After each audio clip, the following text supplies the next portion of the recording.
Join us now for Education Matters, a weekly look at the real people and real stories in education across North Carolina. Welcome to Education Matters, presented by the Public School Forum of North Carolina. I'm Keith Poston. North Carolinians began casting ballots on October 17th at early voting sites across the state, and Election Day is next week. This year's election in North Carolina is being called a blue moon election because it's a rare cycle when there's no statewide race for governor or the U.S. Senate on the ballot. But every seat in the General Assembly is on the ballot, as well as a Supreme Court seat and 6 proposed amendments to the North Carolina Constitution. This week, we're joined by 2 respected journalists, Colin Campbell from The Insider and Jeff Tiberi, the Capitol Bureau Chief for WUNC Radio, to discuss the election and what it could mean for education policy and other key issues in North Carolina. Before we tackle our main topic, we open with Edlines, a quick scan of education headlines across North Carolina and the U.S. University of North Carolina System President Margaret Spellings announced last week she is leaving her post less than 3 years after taking the helm of the state's public university system. Spellings, a former U.S. Secretary of Education under President George W. Bush, becomes the second head of UNC to depart after serving less than 5 years. Former UNC President Tom Ross was forced out by the Board of Governors in 2015. Now, while Spellings declined to give reasons for her departure except to say, quote, that all leaders are here for a time, observers say a rocky relationship with the UNC Board of Governors and the legislative leaders who appoint the board is likely to blame. The terms of her departure include regular pay and a $77,000 retirement contribution through March 1st, plus a $500,000 separation payment. NC Promise, a new initiative to make college more accessible and help students avoid student loan debt here in North Carolina, seems to be working. The program set tuition at a flat $500 per semester for in-state students at 3 state universities, UNC Pembroke, Western Carolina University, and Elizabeth City State University. Since the program started this year, all 3 have seen immediate enrollment jumps of 14%, 6%, and 19% respectively. Readmits, students who drop out and then re-enroll, have seen even bigger jumps, most notably at UNC Pembroke, where there's been a 60% increase in its readmit population. Finally, the College Board released the latest national SAT scores, and the average score for North Carolina high school students was up 17 points. North Carolina's class of 2018 posted an average score of 1,098 on the SAT exam compared to 1,081 for the class of 2017. Our state average is now 30 points above the national average. Remember, you can visit the Public School Forum's website at ncforum.org, click on Education Matters, and read more about each of the headlines as well as all the other topics we cover each week.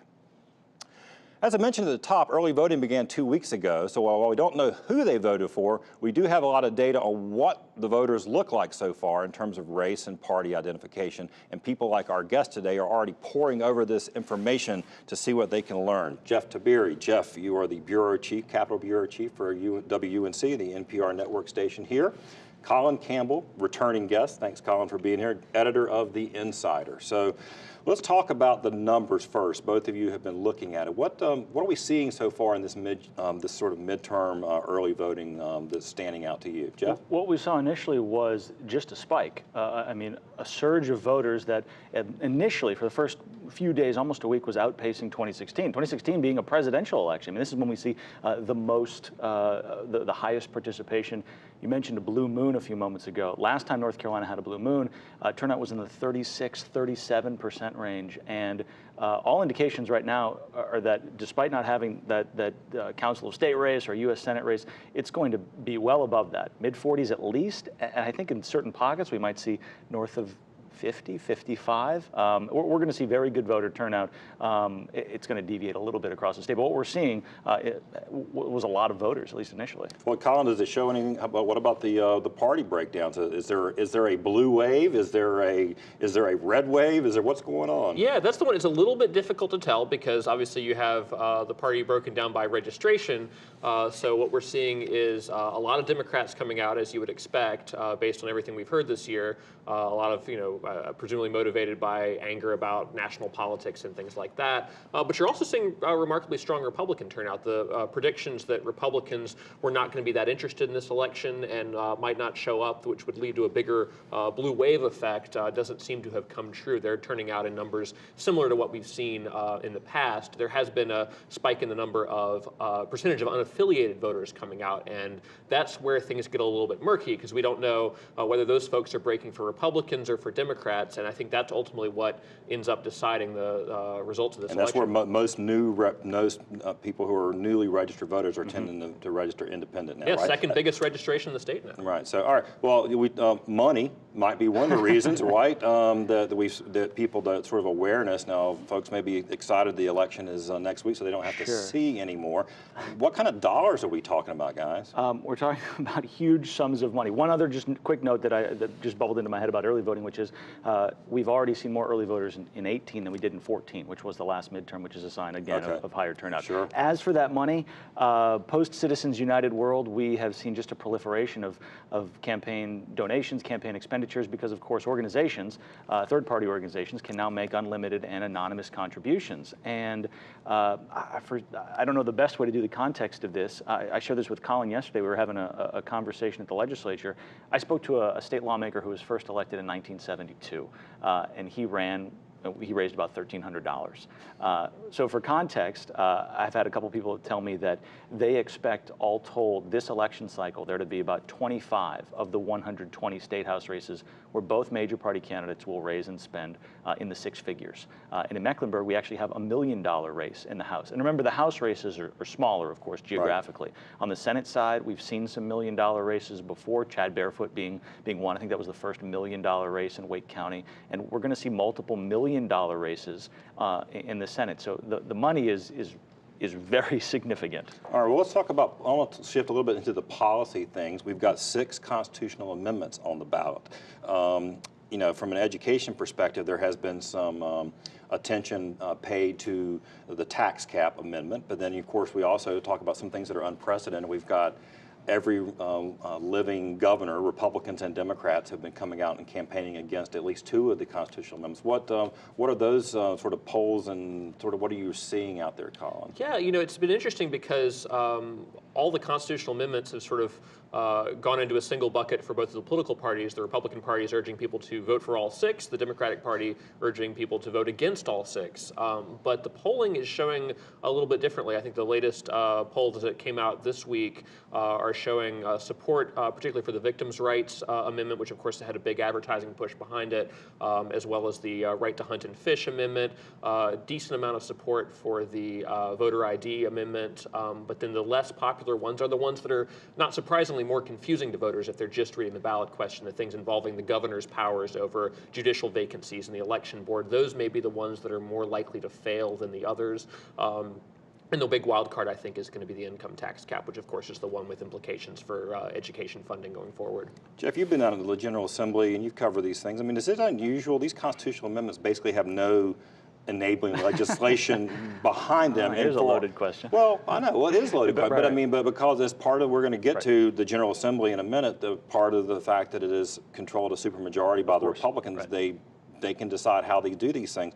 A lot of these amendments are going to be voted on, and then 2 weeks after the election, the General Assembly has already set a session to come back in and then tell us what we voted for. Right, that implementing language. I think to some extent there is some concern, some reasonable concern over whether or not voters are giving the legislature a blank check here, right? So the constitutional amendment to require a piece of photo identification to vote. Okay, I mean, national polls show that Americans do support that. But what will be the details of that? What kinds of identification will be allowed, permissible, and then for folks that don't have it? I think the last check by the State Board of Elections a couple of years ago estimated about 300,000 people don't have state identifications. How do you get, if you get those people, identification? So the implementing language is key. It's paramount to all of this. And I think that if you want to take it a step further, depending on what happens with some of this implementing language, if these constitutional amendments pass, very likely to bring about legal challenges. Right. We're going to get into in our second segment with you. You're going to be here for both about sort of what might change. But let me ask you, Colin, real quick. Donald Trump is obviously the national story in every campaign, it seems.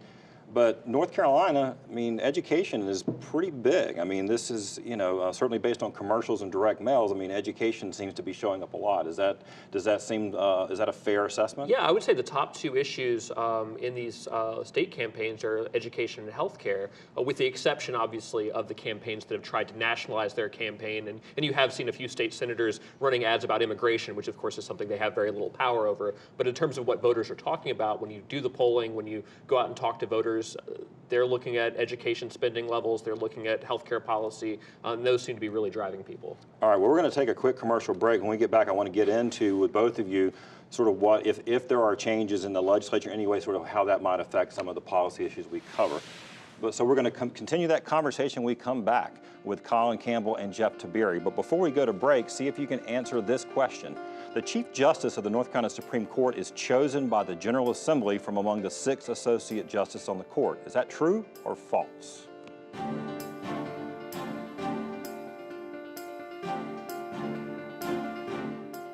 Education Matters is brought to you each week in part by Paragon Bank, serving others, enriching lives.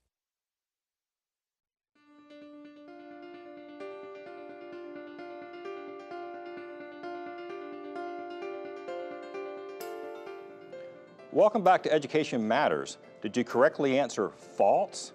The Chief Justice of the North Carolina Supreme Court is actually elected by voters to serve in that capacity for a full 8-year term. North Carolina is one of only 7 states in which the Chief Justice is elected by voters. We're going to continue our discussion about the midterms with Colin Campbell from The Insider and Jeff Tiberi from WUNC. All right, we started talking about Donald Trump and education, so we're going to shift from Donald Trump and go into education. Obviously, Democrats who are in the very much in the minority in the General Assembly, the Republicans have enjoyed a supermajority now since 2012. They'd like to take over both chambers, but certainly they'll tell you that their goal is at least to break the supermajority. So what does that, I guess first explain to our view, what does that mean? Jeff, let me ask you, what would that mean if Republicans no longer enjoyed a supermajority but still control both chambers? Effectively, it gives the governor a much more prominent seat at the table. He or she, he of course, Roy Cooper in this case, can ask for much more, can leverage for much more as they sit down to bargain, whether that's about the state budget or Medicaid or whatever the policy issue may be. A supermajority effectively means that legislature passes something by most things by simple majority. It goes to the executive mansion. If the governor, whether it was Perdue or McCrory or now Cooper, if they veto it and it comes back to the legislature has a 3/5 requirement. In some states it's 2/3, so it's actually a little bit lower here. 3/5 requirement to overrule that veto. And if we think about what's happened in the last few years, I think Perdue had, early on, she had I think it was 11 out of 19 pieces of legislation were overruled, and then with Cooper, I think he's vetoed 25 now pieces of legislation, and 20 of those have come back to the legislature, and they have overridden him on 20 of those. So if they don't have that anymore, the Republicans are going to either have to play nice with Democrats at the legislature, work with them to build some consensus, or just not pass legislation that the governor is going to axe, so to speak. Right. So that shows, yeah, because like you said, the vetoes largely become symbolic and almost political for a little bit. So I'm going to make a statement on it, but it's not going to. But so let's look at like education, for example. In fact, I remember Governor Perdue. This was one of the things that she went to the mat on some things around education funding. If you don't do this, I'm going to do that. So that's the kind of trading you might see where Democrats could say, all right, you know you're going to pass your budget, but if we get some more investment in teacher pay or in school resources, then it might give the Republicans a little comfort that they either wouldn't be a veto at all or that they could override one? Yeah, I mean, I think you'd have to have a lot of compromise on the front end to try to avoid the veto scenario, because if you end up getting well into next July with no budget, that could be a big problem for state government. So I think there's going to be a lot more leverage in terms of the amount of education funding, the level of the teacher pay raises, as well as some of the more hot-button education issues like, do we spend more on private school voucher programs? What does the funding picture for charter schools look like? Those are all things where we may see more compromise, as opposed to just the Republicans passing their agenda and there being no way for Democrats to stop it. And I mentioned, Jeff, I'll ask you, because I mentioned, I was talking to Colin about education. It does seem, and that is a pretty, and it makes sense here in North Carolina because the General Assembly has so much control over education. Right.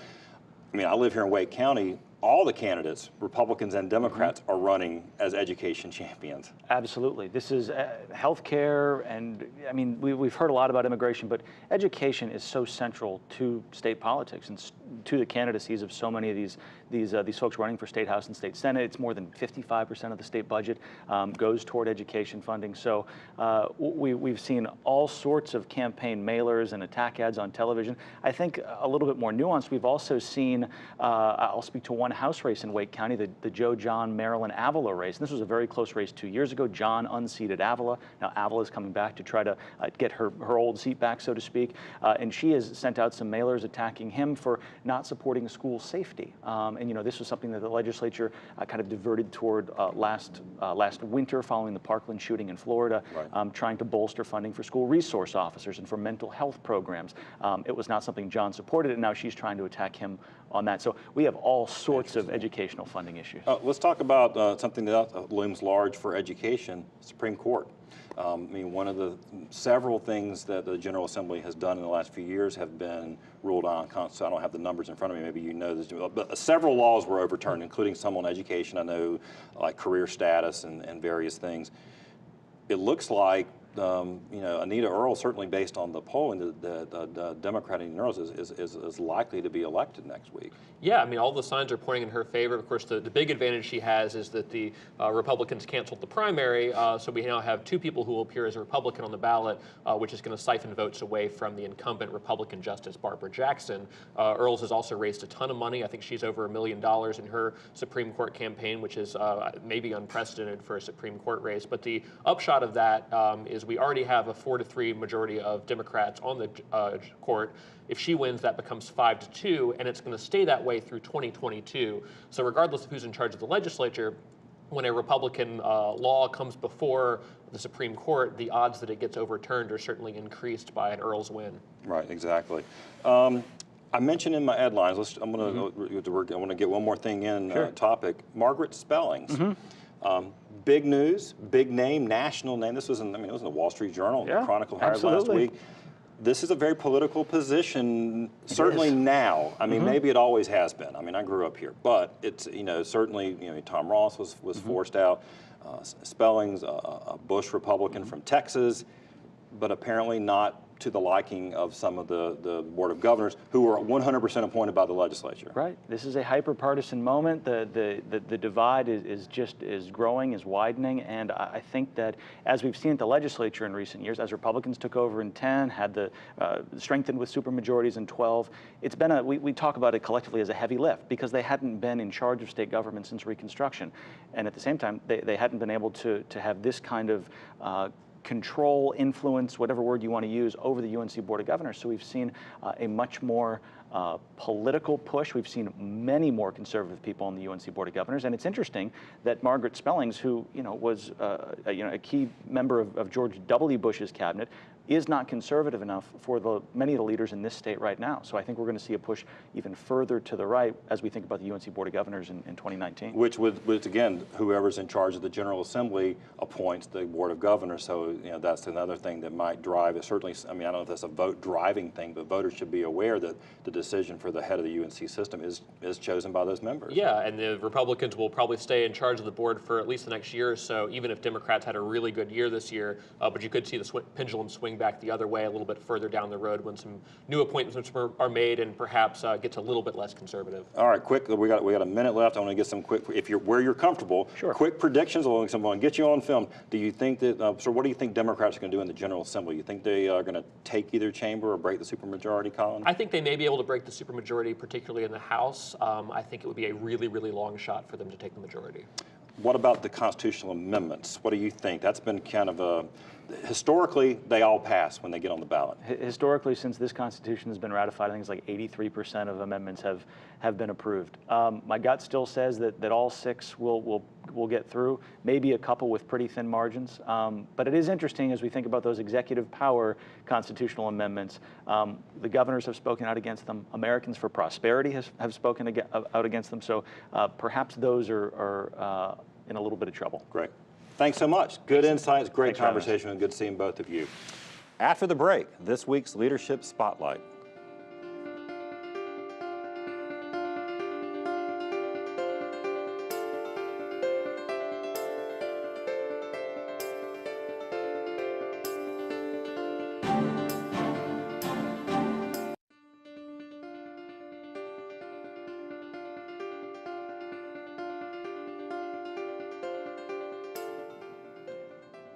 Each week, Education Matters spotlights individuals demonstrating exceptional leadership in education in North Carolina based on nominations from you, our viewers. This week, we spotlight the LEAP program in High Point.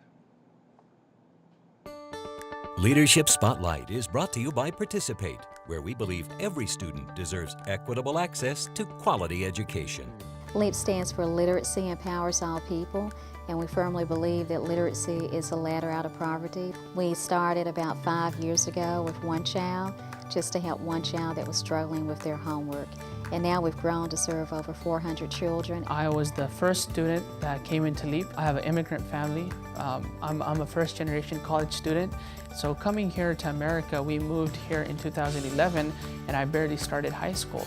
And I was still adapting at that time to the different environment and, still to the language. The local school superintendent heard about our program because it was growing so much with so many parents bringing their children.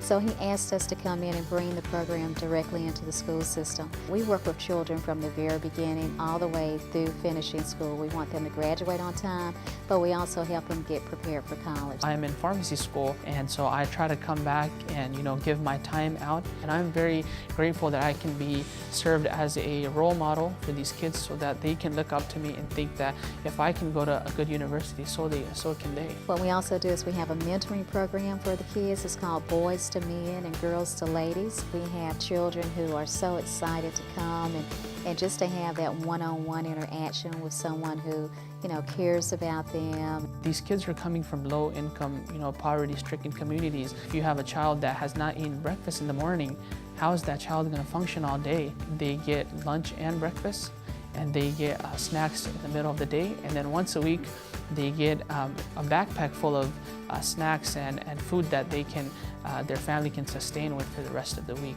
If there's any after-school program in the community, these are not just ordinary programs. These are programs that are helping to bring a change in our community and that are helping our youth becoming the next generational leaders of our community. If it wasn't for the LEAP program, I would not have been where I am today. And they provided me with a lot of opportunities that I'll forever be grateful for. If you know someone or a great program that deserves to be recognized, please visit our website, ncforum.org, and click on Education Matters, and you'll find a link to nominate someone in your community. After the break, this week's final word.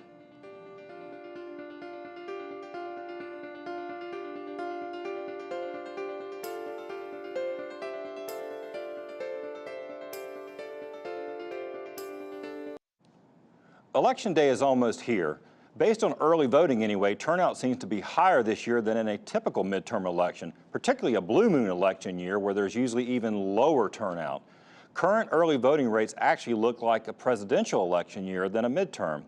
So what's driving it?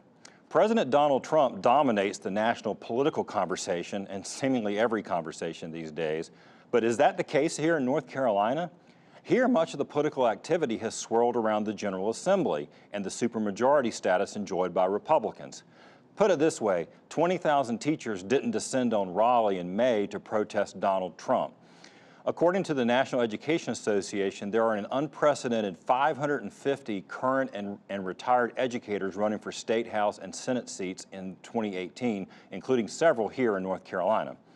As we discussed on today's show, and as we do nearly every week, if you care about education in public schools, you really have to pay attention to the North Carolina General Assembly. Local school boards and county commissions matter, of course, but it's the state, not local government, that has the primary responsibility based on our state constitution to maintain a system of quality public schools. They decide how teachers are paid and how our schools are funded. So we encourage all our viewers to get informed and vote. I also hope that the increased civic engagement of teachers carries over into higher voter turnout among educators. We need their voice in the process regardless of who they support. At the Public School Forum, we believe education policy is always better when educators are involved. That's it for this week's show. Thanks for watching, and we'll see you soon.